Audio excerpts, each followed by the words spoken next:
ትንሽ ለማየት የሚከብድና የሚዘገንን ቪዲዮ ነው ማሳያችሁ። ቪዲዮ ዲስክሪፕሽን ኢዝ አድቫይዝድ። የሚደብራችሁ ከሆነ ብታሳልፉት መክራችኋለሁ። ዋች ዲስ እጁ ሰበራታችሁ ተብዬ ተስፋ አደርጋለሁ። ይህንን አንድ የመሪን የዩናይትድ ስቴትስ መሪን ሳርጀንት ማለት ነው ሳጅን ማለት ነው ሳርጀንት በእኛ ፎርስፉሊ ከበሩ ውስጥ እጁ ወጅ አድርጎ ነበርና ከዛ ሲያወጡ ሲሞክሩት እጁ ሰብሮት። ሳርጀንት ብራያን መጌነስ ይባላል። በኮንግረስ ላይ በነበረው ወር ደግሞ ሂሪንግ ላይ ማንም የትኛውም የአሜሪካ ወታደር ለእስራኤል መሞት አይፈልግም።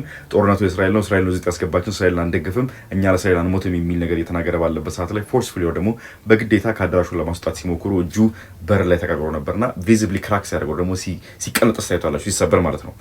እዚህ ጋር ይዩት። he took it like a G ግን እኔ በሆን እሪ ነበር የምለው። አሜሪካ ውስጥም እንግዲህ የዚህን ጦርነት የሚቃወሙ ሰርቪስመን ወይ ደግሞ ይህን ጦርነት የሚቃወሙ ወታደሮች እንዳሉ የሚያሳየን ኢንሲደንት ነው እንግዲህ ይሄ